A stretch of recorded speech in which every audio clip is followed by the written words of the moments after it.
नमस्कार, स्वागत है आपका बीटीवी न्यूज में। आपके साथ मैं हूं सना और आइए शुरू करते हैं खबरों का सिलसिला। फ्लाईओवर निर्माण की धीमी गति शहरवासियों की मुश्किलें बढ़ा रही है। 3 साल की समय सीमा पूरी हो गई है, लेकिन करीब 30% काम अभी भी अधूरा है। केबल स्टे के ब्रिज को बनाने की डेडलाइन मार्च 2024 है, लेकिन अब तक 35% काम ही हो पाया है। दमोह नाका से मदन महल तक बन रहे फ्लाईओवर का निर्माण कार्य धीमी गति का शिकार है। 36 महीनों से बन रहे फ्लाईओवर की समय सीमा 3 साल पूरे हो चुके हैं। अब एक्सटेंशन के रूप में कार्य चल रहा है। केबल स्टे ब्रिज को छोड़ दिया जाए तो अभी भी फ्लाईओवर का 30% काम अधूरा है। वहीं केबल स्टे ब्रिज का काम 35% ही हो पाया है। अधिकारियों द्वारा ठेकेदार कंपनी को बार बार गति बढ़ाने के निर्देश दिए जा रहे हैं, लेकिन गति बढ़ने का नाम नहीं ले रही है। बेहद धीमी गति से बन रहे फ्लाईओवर का काम कब तक पूरा हो पाएगा ये कहना मुश्किल है, लेकिन जब तक कार्य चल रहा है शहरवासियों की मुसीबतें कम होती नजर नहीं आ रही हैं। बारिश न होने से किसानों की मुश्किलें बढ़ गई हैं। धान और मक्के की फसलों पर फिलहाल प्रतिकूल प्रभाव नहीं पड़ा है, लेकिन आगामी दिनों में भी बरसात नहीं हुई तो फसलें प्रभावित हो सकती हैं। कृषि विभाग के द्वारा फसलों के बचाव के बारे में जानकारी दी जा रही है। किसानों को भी अच्छी बारिश की दरकार है, क्योंकि खेतों में धान की बुआई हो चुकी है और मक्के की फसल भी तैयार हो रही है। ऐसे में वर्षा ना होने से उनकी फसलें प्रभावित हो सकती हैं। हालांकि कृषि विभाग के अधिकारियों का कहना है कि फिलहाल फसलों को पर्याप्त पानी मिल चुका है, लिहाजा उन पर प्रतिकूल प्रभाव नहीं पड़ेगा। कि अभी तक पिछले के हफ्ते से पहले तक अच्छी बारिश हुई थी, आपने जैसा कि देखा होगा। तो किसानों ने धान और मक्के की बोनी करीब करीब कंप्लीट है। थोड़ा बहुत 3-4% ट्रांसप्लांटिंग का बस एरिया बाकी है। उसमें भी जो पानी का भराव किया हुआ था किसान ने, उससे हो रहा है। और इस हफ्ते अगर बारिश नहीं हुई है तो उससे ना तो मक्के की फसल पे और ना ही धान की फसल पे कोई प्रतिकूल प्रभाव पड़ेगा, क्योंकि जो पहले बारिश हुई है उससे ज़मीन में पर्याप्त मॉइस्चर है और मक्का तो वैसे भी कम पानी लेता है, तो इसलिए दोनों ही फसलों पे अभी तक कोई प्रतिकूल प्रभाव नहीं। लेकिन अगर किसी वजह से बारिश नहीं होती है तो आपने किसानों को सलाह हम ये देंगे कि एक लाइफ सेविंग इरिगेशन आप दें और साथ में जो झाड़ी झंकाड़ी जो उग जाती है उनको काट के और उसकी मल्चिंग, उसकी छाया करें ज़मीन पे, ताकि आपकी ज़मीन में ज़्यादा मॉइस्चर रहे और आपकी फसलों को नुकसान ना हो। नगर निगम की डोर टू डोर कचरा कलेक्शन व्यवस्था ठप हो चुकी है। कचरा कलेक्शन करने वाली 50 से ज्यादा गाड़ियां खराब हो चुकी हैं और वर्कशॉप में कबाड़ के रूप में रखी नजर आ रही हैं। वार्डों में 3-4 दिन में एक बार कचरा कलेक्शन गाड़ी पहुंच रही है, जिससे लोग परेशान हैं। नगर निगम द्वारा सभी 79 वार्डों में डोर टू डोर कचरा कलेक्शन व्यवस्था लागू की गई है। इसे लेकर प्रत्येक घर से 360 रुपए एवं प्रत्येक दुकान से 720 रुपए टैक्स भी वसूला जा रहा है। लेकिन हकीकत यह है कि डोर टू डोर कचरा कलेक्शन की व्यवस्था ठप पड़ चुकी है। कचरा कलेक्शन के लिए कुल 372 वाहन है, जिनमें से 50 से ज्यादा वाहन खराब हो चुके हैं। वर्कशॉप में खराब वाहनों को खड़ा कर दिया गया है। जानकारों का कहना है कि वार्डों में कचरा कलेक्शन वाहन 3-4 दिन में एक बार पहुंच रहे हैं। बावजूद इसके नगर निगम के अधिकारी ठेकेदार कंपनी पर मेहरबान हैं। शहरवासियों को परेशानियां झेलनी पड़ रही हैं। कचरा कलेक्शन व्यवस्था को दुरुस्त करने के लिए नगर निगम ने 45 नई गाड़ियां खरीदी हैं, लेकिन इन्हें अभी सड़क पर नहीं उतारा गया है। नगर निगम के स्वास्थ्य विभाग में व्याप्त भ्रष्टाचार चर्चा का विषय बना हुआ है। प्रदेश के मुख्यमंत्री शिवराज सिंह चौहान के द्वारा 13 जुलाई को ट्वीट कर पटवारी भर्ती परीक्षा में लगाई गई रोक के बाद जबलपुर के एक अभ्यर्थी ने हाईकोर्ट में याचिका दायर कर सिलेक्शन प्रोसेस में लगी रोक को चुनौती दी थी। इस मामले में सुनवाई करते हुए हाईकोर्ट ने प्रदेश सरकार और MP employees selection board Bhopal को नोटिस जारी कर जवाब मांगा है। नोटिस में कहा गया है कि सरकार बताए कि आखिर क्यों सिलेक्शन प्रोसेस पर रोक लगाई गई। मामले की अगली सुनवाई 21 अगस्त को होगी। सुनवाई के दौरान याचिकाकर्ता के वकील आदित्य संघी ने कोर्ट में दलील देते हुए कहा कि संदेह के आधार पर मुख्यमंत्री को पटवारी भर्ती परीक्षा का सिलेक्शन प्रोसेस रोकने का कोई संवैधानिक अधिकार नहीं है। देखिए, ये जो पटवारी एग्जामिनेशन को जो कि चीफ मिनिस्टर ने 13 जुलाई को एक ट्वीट करके उसका पूरा सिलेक्शन प्रोसेस को स्टे कर दिया, इसको इस छात्र ने इस याचिका में चैलेंज किया है, ये कहते हुए मेरे 88.86 मार्क्स आए रिजल्ट जब डिक्लेयर हुआ और मैं पूरी तरह आशान्वित था कि वो मेरे मेरिट के बेसिस पे मेरे को पटवारी की पोस्ट मिल जाएगी। लेकिन सडनली सिर्फ शक के बिना पे कि एक पर्टिकुलर सेंटर के ग्वालियर में वहाँ पे कुछ धांधली हुई हैं, तो उसके कारण चीफ मिनिस्टर ने एक ट्वीट करके पूरे सिलेक्शन प्रोसेस को ही स्टे कर दिया। मेरा अपना आर्गुमेंट ये था कि under the constitutional scheme chief minister has got no right to stay the entire selection process. Selection process कहीं कोई स्टे कर सकता था तो वो सिर्फ MP एम्प्लॉय सिलेक्शन बोर्ड जिन्होंने एग्जामिनेशन कराया वही या तो चेयरमैन या सेक्रेटरी या उनका रजिस्ट्रार ही इसको स्टे कर सकते थे। इसमें नोटिस जारी हुए हैं और 21 अगस्त में अब लगा है कि आप जवाब पेश कीजिए कि आपने क्यों इसको स्टे कर रखा है इस पूरी सिलेक्शन प्रोसेस। एरियर्स भुगतान सहित 4 सूत्रीय मांगों को लेकर बीते कई दिनों से आंदोलन कर रहे जवाहरलाल नेहरू कृषि विश्वविद्यालय के कर्मचारियों ने भगवान भोलेनाथ का अभिषेक और सद्बुद्धि यज्ञ किया और कर्मचारियों ने भगवान से प्रार्थना की है कि वह विश्वविद्यालय प्रबंधन के अधिकारियों को सद्बुद्धि दे ताकि उनकी मांगे जल्द पूरी हो सकें। जवाहरलाल नेहरू कृषि विश्वविद्यालय केंद्रीय कर्मचारी संगठन का आंदोलन लगातार जारी है। 4 सूत्री मांगों को लेकर चल रहे इस आंदोलन के तहत सोमवार को कर्मचारियों ने भगवान भोलेनाथ का अभिषेक और सद्बुद्धि यज्ञ कर भगवान से विश्वविद्यालय प्रबंधन के अधिकारियों को सद्बुद्धि देने की प्रार्थना की। ओम दंडीश्वराय नमः स्वाहा, ओम तत्पुरुषाय नमः स्वाहा, ओम श्री नारायणाय नमः स्वाहा, गंगा देवी नमः स्वाहा। कर्मचारी नेताओं ने बताया कि सोमवार को प्रबंधन और कर्मचारी संगठन के बीच हुई वार्ता भी विफल हो गई और प्रबंधन जब तक उनकी मांगों पर पुख्ता कदम नहीं उठाता है उनका ये आंदोलन जारी रहेगा। भगवान भोलेनाथ से सभी कर्मचारियों ने विनती की कि भगवान हमारे प्रशासन को सद्बुद्धि दे और वो हमारे मांगों पर विचार करें। ऐसा सभी लोगों ने आज भगवान भोलेनाथ की पूजा कर प्रार्थना की है और प्रशासन के साथ 11:30 बजे से कर्मचारी संघ की मीटिंग हुई थी, उसमें कोई सारगर्भित निर्णय नहीं हो पाया है और हमारा जो पूर्व निर्धारित आंदोलन वो पूर्व की भांति जारी रहेगा जब तक हमारी मांगें पूरी नहीं हो जाती। हमारी प्रमुख मांग है हमारे कर्मचारियों का 1/1/16 से 31/3/2018 तक का 7वां वेतनमान का एरियस है 27 माह का और हमारे एक वर्ग टाइम पे स्केल उनका समयमान वेतनमान। अब देखते हैं प्रशासन कब तक अपने हट धर्मता दिखाता है। हम लोग तो अब आर पार की लड़ाई में है ही। गौरतलब है कि जवाहरलाल नेहरू कृषि विश्वविद्यालय के कर्मचारी 4 सूत्री मांगों को लेकर बीते कई दिनों से चरणबद्ध आंदोलन कर रहे हैं, लेकिन अब तक प्रबंधन ने उनकी मांगों पर कोई संज्ञान नहीं लिया है। सदर के वाजपेयी कंपाउंड में बीती 28 जुलाई को 3 लोगों ने मिलकर 2 श्वानों को जहर देकर मार डाला था। इस घटना का सीसीटीवी वीडियो भी सामने आया था।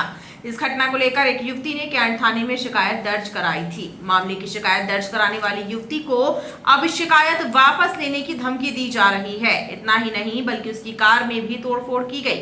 नाराज पशु प्रेमी ने एसपी कार्यालय में मामले में शिकायत दर्ज कराई है और कार्यवाही की मांग की है। सदर वाजपेयी कंपाउंड में श्वानों को जहर देकर मार देने की शिकायत दर्ज कराने वाली नेत्रीनाथन को अब शिकायत वापस लेने की धमकी दी जा रही है। पशु प्रेमी नेत्रीनाथन इस मामले को लेकर एसपी कार्यालय पहुंची और उन्होंने एक शिकायत पत्र देकर बताया कि श्वानों को जहर देकर मारने के वाले आरोपी द्वारा उनके घर पहुंचकर न सिर्फ उन्हें शिकायत वापस लेने धमकाया गया बल्कि उनकी कार में तोड़फोड़ भी की गई। युवती ने इस मामले में आरोपी के ऊपर कार्यवाही करने की मांग की। कल शाम को हमारे गाड़ी के साथ तोड़फोड़ की गई थी, कांच तोड़ दिया गया था आरोपीगण ने। उस शिकायत को लेकर हम सीएसपी के पास आए थे कि इस बारे में जांच की जाए। आरोपी का नाम है कैलाश उर्फ राकेश काछी। इन्होंने ही जो श्वान है उनको जहर देने का काम किया था और हमको कल धमकी भी दी थी कि ये जो कंप्लेन आपने करी है इसको वापस कर ली जाए, नहीं तो अंजाम अच्छा नहीं होगा। शाम को हमारी गाड़ी के साथ तोड़फोड़ करके गए हैं ये लोग। 2 दिवस पूर्व एक वीडियो सामने आया था जिसमें कि एक अज्ञात आदमी द्वारा 3-4 पशुओं को कुछ खिलाया जा रहा है जिससे फिर वो मूर्छित अवस्था में आ गए, जिस पर कथित तौर पर ये आरोप अभी लगाए गए हैं कि उनको जहर दिया गया है जिससे उनकी मृत्यु हो गई है। जिस संबंध में वहाँ जब चीता और पुलिस की पार्टी गई तो फिर वहाँ पे उनके जो पशु हैं उनकी लाश नहीं मिली है। तो एक वीडियो आज उन्होंने और सामने दिया है जिसमें जो वहाँ कैंट बोर्ड का कोई कर्मचारी, जो सफाई कर्मचारी है वो उसको अलग करता हुआ दिखाई दे रहा है। तो इस संबंध में अब कैंट बोर्ड से जानकारी ली जा रही है कि क्या वो जो पशु हैं वो मूर्छित अवस्था में थे कि उनकी मृत्यु हो गई थी। उसके ऊपर फिर जो भी कैंट बोर्ड से जानकारी प्राप्त की जाएगी, अगर कोई भी अपराध घटित होना पाया जाएगा तो FIR पंजीबद्ध कर उसमें बेचने की जाएगी। गाड़ियों में तोड़फोड़ की गई है, उस पर FIR पंजीबद्ध कर दी गई है। एक गाड़ी की तोड़फोड़ की घटना सामने आई थी, उसमें कैंट थाने में FIR पंजीबद्ध कर दी। पुलिस अधिकारियों ने युवती को आश्वासन दिया कि उनकी शिकायत की जांच की जाएगी और जल्द ही मामले में दोषी लोगों पर कार्यवाही की जाएगी। जिला शिक्षा अधिकारी कार्यालय में उस वक्त अफरा तफरी मच गई जब कार्यालय में एक विक्षिप्त महिला अचानक ही घुस गई। महिला कार्यालय के उस कमरे में जा पहुंची जहां महत्वपूर्ण दस्तावेज रखे हुए थे। बड़ी मुश्किल से कार्यालय के कर्मचारियों ने महिला को काबू में किया और उसे कमरे से बाहर निकाला। इस घटना से कार्यालय में घंटों अफरा तफरी का माहौल निर्मित रहा। जिला शिक्षा अधिकारी कार्यालय में सोमवार की दोपहर उस वक्त हड़कंप मच गया जब मानसिक रूप से कमजोर एक विक्षिप्त महिला कार्यालय में घुस गई। महिला कार्यालय के एक कमरे तक पहुंच गई और दरवाजा बंद कर लिया। कमरे में महत्वपूर्ण दस्तावेज रखे हुए थे। कार्यालय के कर्मचारी काफी देर तक महिला को कमरे से बाहर निकालने के प्रयास में जुटे रहे और काफी मशक्कत के बाद महिला कमरे से बाहर आई और फिर उसे कार्यालय से बाहर किया गया। इस घटना से कार्यालय में घंटों अफरा तफरी मची रही। ऐसी चर्चा है कि महिला ने कुछ महत्वपूर्ण दस्तावेजों से छेड़छाड़ भी की। हालांकि अधिकारियों का कहना है कि ऐसा कुछ नहीं हुआ है। बारिश के चलते वो अंदर आ गई थी। इसमें आइडेंटिटी की तो बात रहती नहीं कि कोई परिचय पत्र दिखाए कि कोई रोके, चलो भाई पानी बरस रहा है, आ गई, है ना। और उस दौरान थोड़ा सा भीड़ भी हो गई यहाँ पर, कुछ काम से भी लोग थे और कुछ पानी के कारण अंदर घुस के आ गई। एसिड उसने टॉयलेट से उठाया, एसिड बाहर ही गिरा हुआ था, एसिड अंदर लेके नहीं गई। उसका ऐसा कोई मंतव्य भी नहीं था। अब वो जो भीड़ भाड़ थी, सब लोगों ने जब उसको निकालने का वो किया तो थोड़ी सी घबराहट में उसने दरवाज़ा लगा लिया। फिर कुछ देर बाद उसने खुद ही खोला और जा चुकी है। कहीं कोई नुकसान ना उसको हुआ, ना हमारे दस्तावेजों को हुआ, ना ऐसी कोई प्रकार।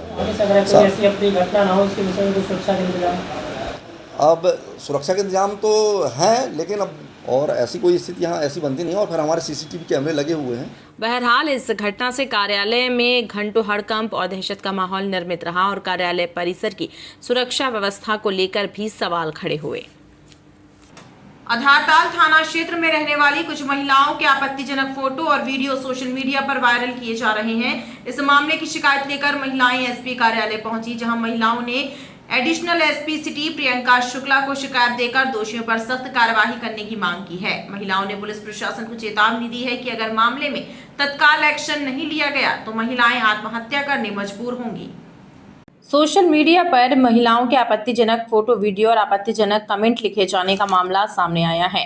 आधारताल थाना क्षेत्र की कुछ पीड़ित महिलाएं अपने परिवार के साथ इस मामले की शिकायत लेकर एसपी कार्यालय पहुंची, जहां महिलाओं और उनके परिजनों ने additional SP city Priyanka Shukla से मुलाकात की। महिलाओं ने अपने मोहल्ले में रहने वाले कुछ लोगों पर शंका जाहिर की है और तत्काल कार्यवाही न होने की दिशा में पुलिस प्रशासन को आत्महत्या करने की चेतावनी भी दी है। हालांकि एडिशनल एसपी सिटी ने इस मामले में साइबर सेल को जांच करने और दोषियों का पता लगाने के निर्देश दिए हैं। हम लोग को बदनाम करे साल, हम तो चलिए बहू है, बेटी के साथ भी उनका नाम लेके उसने आईडी बनाया है। इतनी गंदी गंदी फोटो डालता है और डालता तब है जब सब लोग के एक एक करके वो फोटो डालता है, ऊपर से एडिट भी कर देता है। हम लोग भूल जाते कि चलो ठीक है कोई गंवार होगा जो ऐसा करता है, लेकिन वो वही करता है। हम लोग जब थाने जाने का नाम लेते हैं तो वो पता नहीं कहाँ से उसको पता चल जाता है और वो ब्लॉक कर देता है। फिर वहाँ से जब घर जाओ तो फिर वो यही काम करना शुरू कर देता है और फिर वो गंदी गंदी फोटो और वो गंदी तरीके से और फोटो लगाता है। किसी को ससुर के साथ लगाएगा, किसी को जेठ के साथ लगाएगा, किसी को भाई के साथ लगाएगा। बताइए हमारे साथ 10-15 साल की लड़कियां हैं, उन लोग के साथ भी वो ऐसा कर रहा है।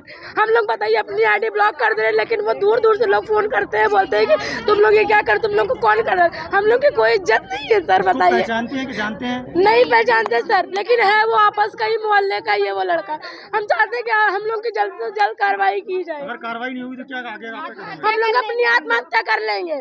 ये आधारताल निवासी कुछ लोगों के द्वारा एक शिकायत दी गई है कि एक व्यक्ति बदल के इंस्टाग्राम आईडीज़ बना रहा है और उस पर आपत्तिजनक फ़ोटोज़ एडिट करके डाल रहा है लोगों की।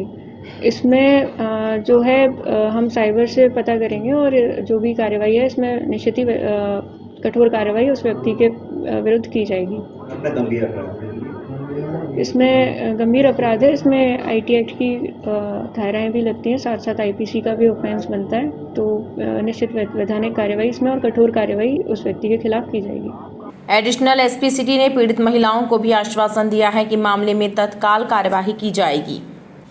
नेपियर टाउन के पौष इलाके में रहने वाले बुजुर्ग दंपत्ति के साथ मारपीट कर घर में डकैती की वारदात को अंजाम देने वाले आरोपियों की गिरफ्तारी पर एसपीटी के विद्यार्थी ने 10,000 रुपए का इनाम घोषित किया है। इस सनसनीखेज वारदात को अंजाम देने वाले आरोपियों की पतासाजी के लिए क्राइम ब्रांच और थाना ओमती की अलग अलग टीमें लगाई गई हैं।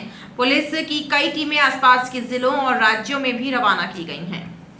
नेपियर टाउन के पौष इलाके में रहने वाले ऑटोमोबाइल व्यवसायी दलवीर सिंह के घर डकैती की वारदात को अंजाम देने वाले आरोपियों की पतासाजी और गिरफ्तारी पर पुलिस अधीक्षक टीके विद्यार्थी ने 10,000 रुपए का इनाम घोषित कर दिया है। ओमती थाने में अज्ञात आरोपियों के विरुद्ध धारा 395, 397 का मामला दर्ज कर आरोपियों की पतासाजी के लिए क्राइम ब्रांच ओमती थाने की अलग अलग टीमों को लगाया गया है। एसपीडी के विद्यार्थी इस पूरे मामले की स्वयं मॉनिटरिंग कर रहे हैं। पुलिस को घटना से संबंधित कुछ अहम सुराग और सीसीटीवी वीडियो मिले हैं जिनकी पड़ताल की जा रही है। पुलिस की कई टीमों को आसपास के जिलों में भी पतासाजी के लिए भेजा गया है। गौरतलब है कि रविवार 30 जुलाई के तड़के हथियारबंद डकैतों ने नेपियर टाउन निवासी दलवीर सिंह के घर डकैती की वारदात को अंजाम दिया। आरोपी घर से नकदी और जेवरात लूट कर फरार हो गए थे। डकैतों ने दलवीर सिंह की पत्नी पर भी रॉड से हमला किया था। डकैती की इस वारदात से पूरे इलाके में दहशत का वातावरण निर्मित है। खबरों का सिलसिला लगातार जारी रहेगा। आप देखते रहिए BTV न्यूज।